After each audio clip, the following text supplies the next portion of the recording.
Good morning सभी लोगों को। आज की इस वीडियो में सीखेंगे वायरस के बारे में, देखेंगे वायरस की संरचना क्या होती है। तो यहाँ देखिए हेडिंग पड़ा है स्ट्रक्चर ऑफ वायरस, वायरस की संरचना क्या होता है। तो इधर देखिए ये है आपका वायरस, ये जो डायग्राम आपके सामने दिख रहा है, ये कहेंगे अगर ये किसका है तो ये आपका जो डायग्राम है ये बैक्टीरियोफेज का है। किसका है? बैक्टीरियोफेज का है। किसका है? बैक्टीरियोफेज, यानी बैक्टीरियोफेज एक प्रकार का वायरस ही होता है।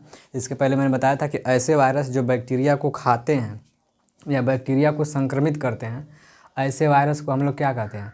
ऐसे वायरस को हम लोग कहते हैं ये बैक्टीरियोफेज है।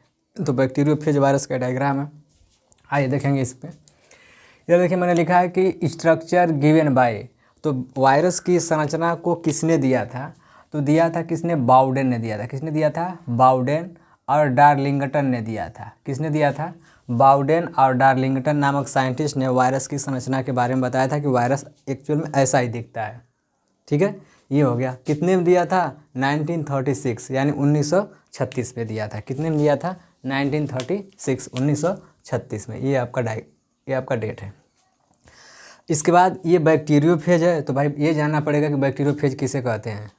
तो इधर देखेंगे ऐसे वायरस जो बैक्टीरिया को संक्रमित करते हैं उन्हें हम क्या कहते हैं? जीवाणु भोजी। तो बैक्टीरियोफेज को हिंदी में जो लोग जानना चाहेंगे उनके लिए क्या भाई जीवाणु भोजी कहेंगे। और बैक्टीरियोफेज नाम क्या है? यह इंग्लिश है, इंग्लिश में बैक्टीरियोफेज कहेंगे। इसके बाद इस बैक्टीरियोफेज की खोज किसने किया है? तो इधर देखेंगे खोज मैंने लिखा है कि इसकी खोज किसने किया है। तो ट्वार्ट एंड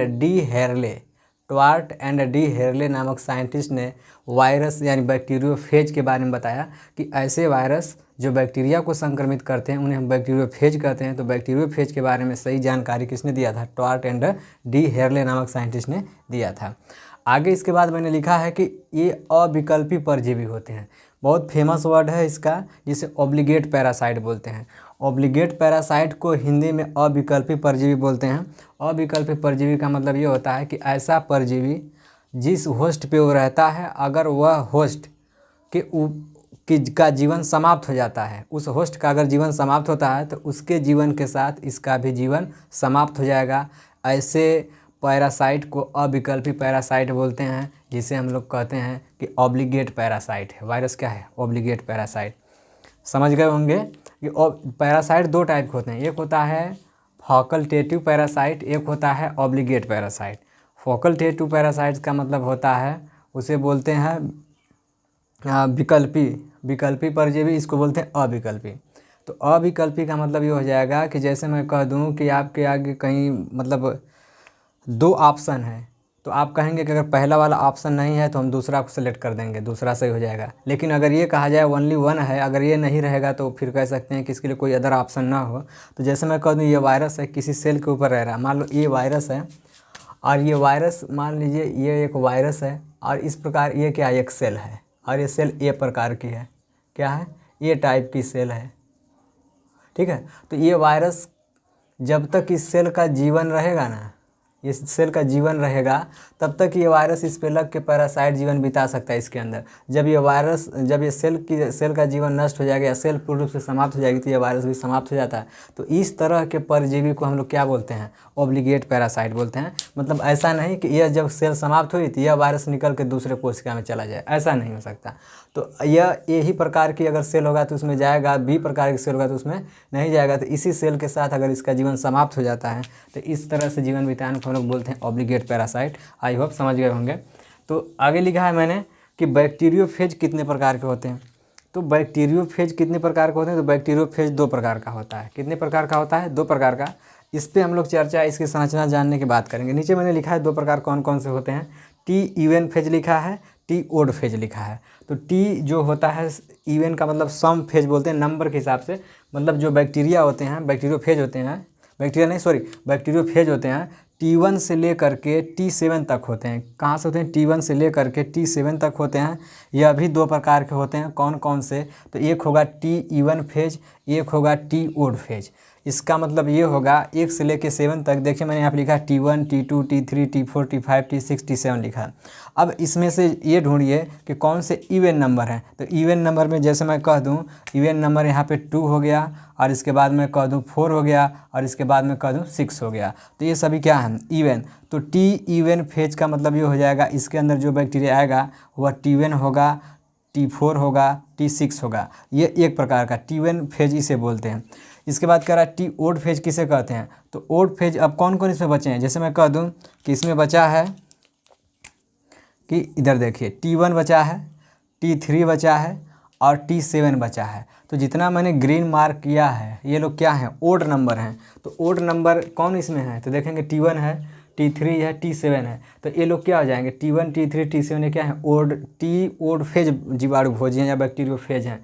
तो ये क्या हो जाएगा, कह सकते हैं कि जो बैक्टीरियोफेज होता है ये 1 से लेकर के 7 तक होते हैं। क्या सभी सातों एक ही प्रकार के होते हैं, कहेंगे नहीं, सातों में से लोग 2 प्रकार के होते हैं।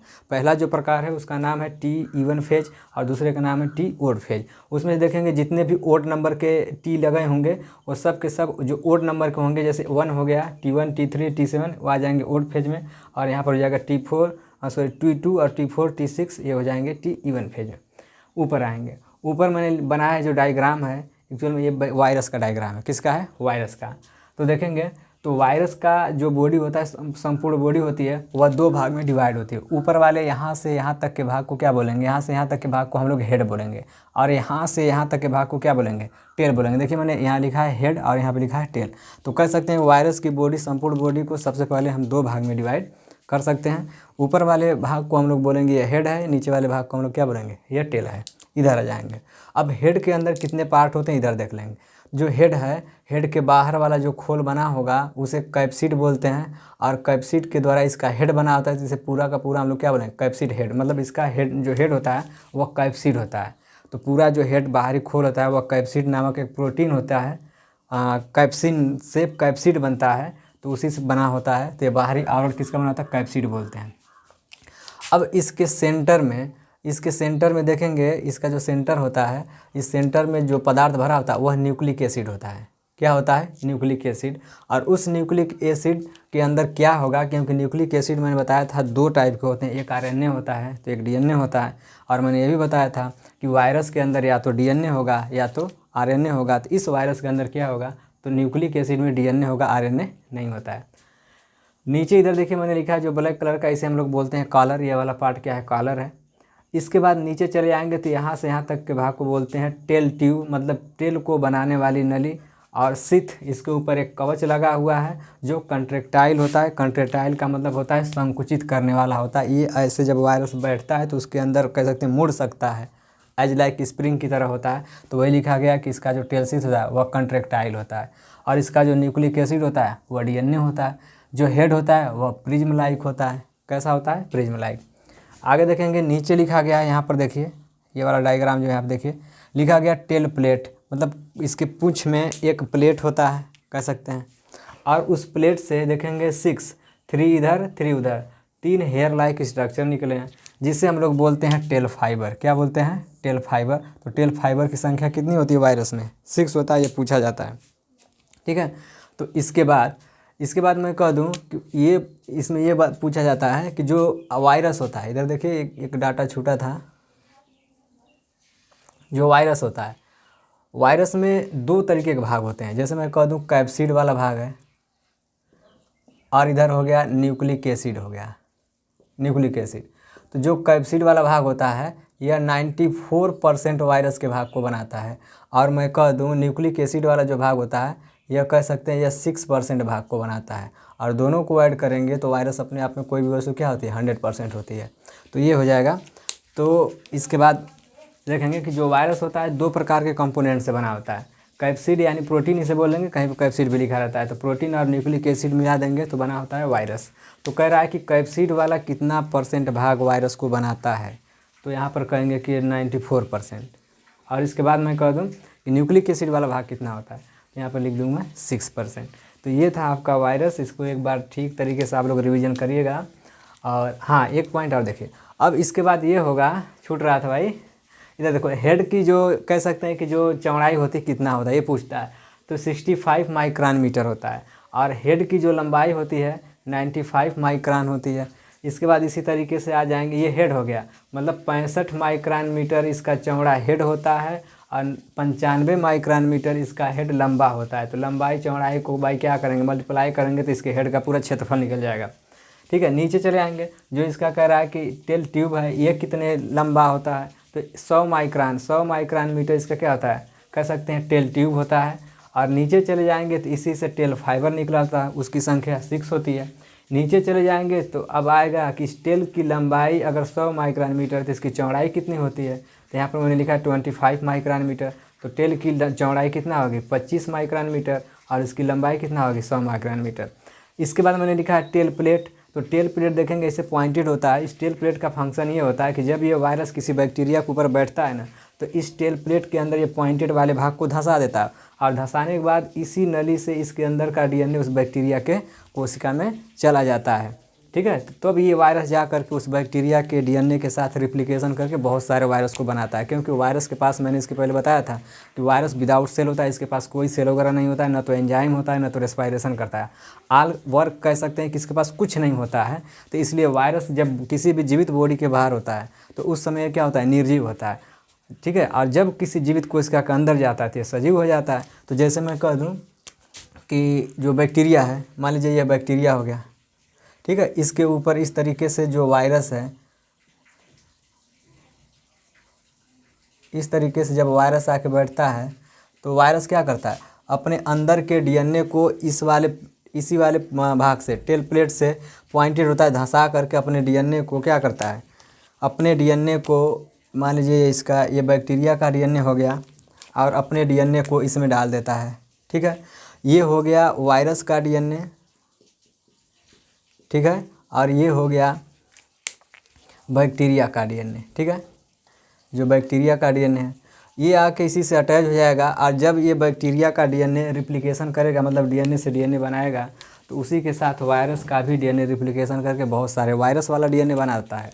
और इसी बैक्टीरिया के अंदर ये अनेक प्रकार, कह सकते हैं कि इसी के अंदर जब इसका अनेक प्रकार का डीएनए बन जाता है, तो ये डीएनए क्या करता है, इस बैक्टीरिया को क्या करता है, धीरे धीरे मार देता है, और इसके अंदर बहुत सारे वायरस बन जाते हैं इसका डीएनए ले करके। और जब ये बैक्टीरिया की बॉडी फटती है तो इसके साथ बहुत सारे वायरस बाहर निकल जाते हैं।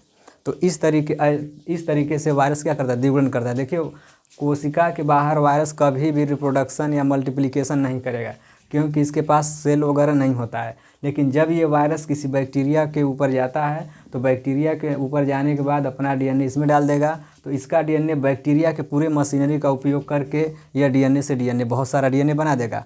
और इसके बाद ये जो बैक्टीरिया है, बैक्टीरिया का डीएनए जब आरएनए बनाएगा तो उस आरएनए से प्रोटीन बनेगा, तो उस प्रोटीन का उपयोग करके वायरस अपना खोल बना लेता है, जैसे मैं कह दूँ कैप्सिड बना लेता है, और इसका खुद का डीएनए होता ही है। तो डीएनए के चारों तरफ जब प्रोटीन का खोल लग जाएगा तो वो वायरस बन जाएगा। अब वो क्या करेगा, इस बैक्टीरिया को मार देगा, और मारने के बाद उसमें से एक बैक्टीरिया में की बॉडी में से हज़ारों वायरस बाहर निकल के आते हैं। तो इस तरीके से वायरस क्या करता है, वायरस इस तरह से कह सकते हैं कि अपना रिप्रोडक्शन करता है। तो इसके बारे में और डिटेल में जानना चाहेंगे तो अगली वीडियो बताएंगे। तो बस यहाँ पे नॉर्मली बता दिया गया है कि कैसे मतलब वायरस मल्टीप्लिकेशन का मतलब बताए, गुणन करता है या रिप्रोडक्शन करता है। तो यही उसका प्रोसीजर है। तो आज के वीडियो में इतना ही, बाकी हम आपको अगली वीडियो में बताएंगे। Thank you so much.